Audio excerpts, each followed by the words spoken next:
Olá, graça e paz. E hoje, que é uma semana em que nós nos aproximamos da comemoração de Pentecostes, já estamos comemorando, a gente vai falar um pouquinho, vamos conversar um pouquinho sobre o que é isto, o que isso representa? Então a gente tem o texto de Atos, capítulo 2, versículos 1 a 6 e o versículo 14.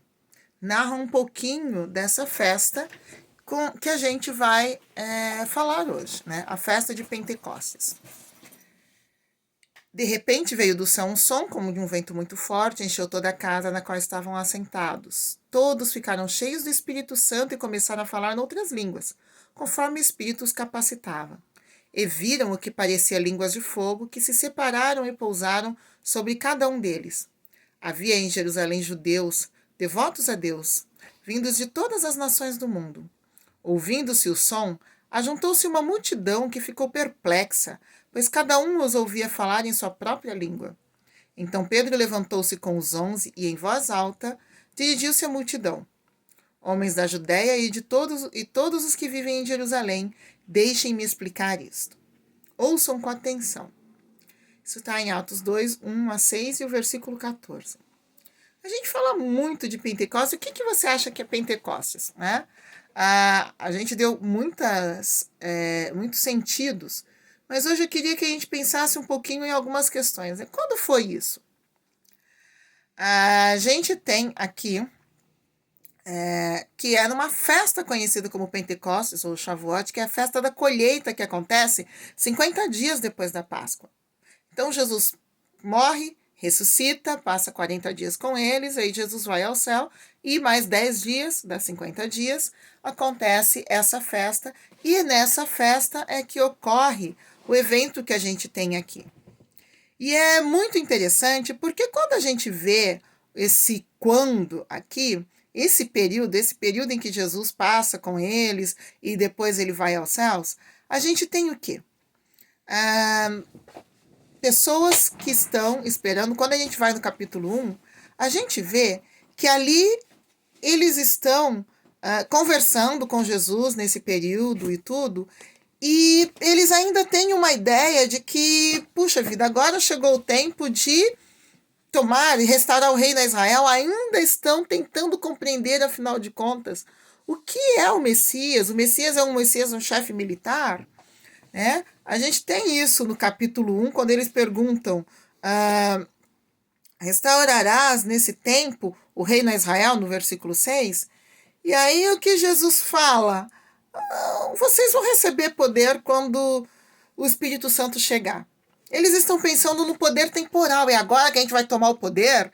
É agora que a gente vai ter um reino político? E Jesus está pensando numa outra. Cargo de ministro. Quem sabe um cargo de ministro? Mas Jesus está pensando em outra coisa. É outro tipo de poder. E eles vão, e eles ficam, então, no mesmo lugar.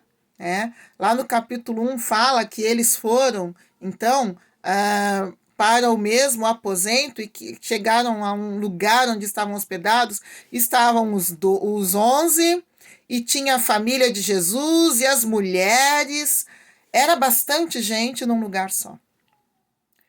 Entre 4 paredes, gente diferente. A gente tem a lista de quem estava. E se a gente pensa no perfil dessas pessoas, o que nós temos? Nós temos gente muito diferente. Nós temos Simão, o Zelote. Lucas faz questão de escrever o Zelote. Ele era de um grupo revolucionário, radical, né?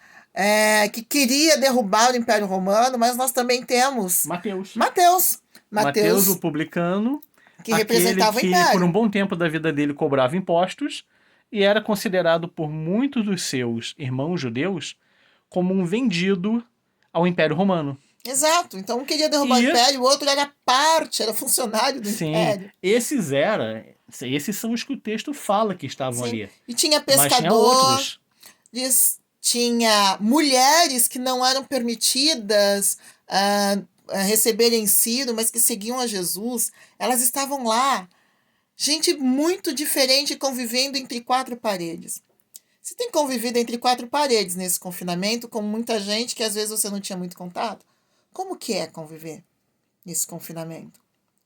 Será que às vezes o que a gente tem é que nessa hora aparecem nossas fragilidades, aparecem aquelas coisinhas que a gente guarda, mas que agora estão expostas para o outro? As fragilidades aparecem, né? E aqui, esse povo que está exposto um ao outro, que tem que conviver com a diferença, tá ali, num único lugar, É um povo que, por confinado, sinal, quarentenado. quarentenado, e eles passaram boa parte da vida deles falando línguas diferentes. Falavam o Porque mesmo idioma, falavam o mas mesmo idioma, não se mas é entendiam às aquilo, vezes. um zelote não se entendia com um publicano. Sim, Um homem do povo não se entendia com uma pessoa mais da elite. E todos esses distanciamentos existiam. exato. E aí o que, que acontece? Nesse período eles estão ali convivendo. Enquanto eles estão digerindo esse negócio, do que Jesus tem em mente quando diz que não vai restaurar, que a gente não tem ideia dessa restauração do reino, mas que vai descer o Espírito Santo, que vai nos... O que é isto?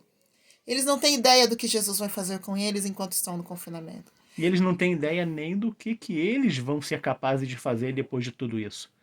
Eles não têm ideia de que eles pensam no reino de Israel e Jesus está pensando no reino dele, que é global. Eles pensam em um lugar e Jesus quer mudar a história da humanidade através daquelas pessoas tão diferentes. E então, quando eles estão ali reunidos, de repente, vem um som de um vento muito forte que enche toda a casa. Como uma querida professora nossa costuma dizer, né, Alessandro? É vento, ele não pode ser engarrafado. Uhum. O Espírito Santo é assim, você não pode, Não pode ser estocado. você não pode engarrafá-lo, não dá uma forma, ele é livre Sim. e ele liberta. Ele liberta, ele é um símbolo de liberdade. E esse vento invade um lugar Ruá. onde eles estão confinados, enche a casa e eles começam a falar em várias línguas. Uhum. E eles agora apresentam apesar de falarem várias línguas, eles falam uma única linguagem, eles têm uma única mensagem. Porque o Espírito Santo traz unidade, traz clareza. Eles falam e as pessoas entendem a mensagem.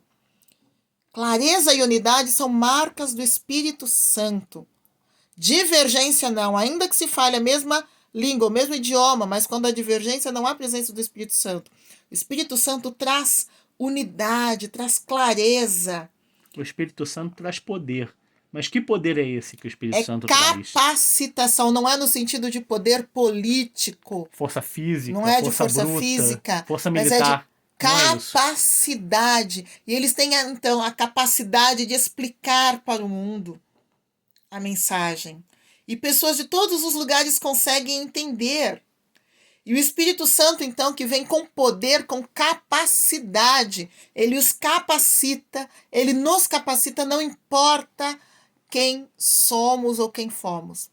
Ali tem mestres, ali tem gente ligada ao império, mas é um pescador que de repente se levanta e se dirige à multidão e fala: Deixa que eu vou explicar para vocês.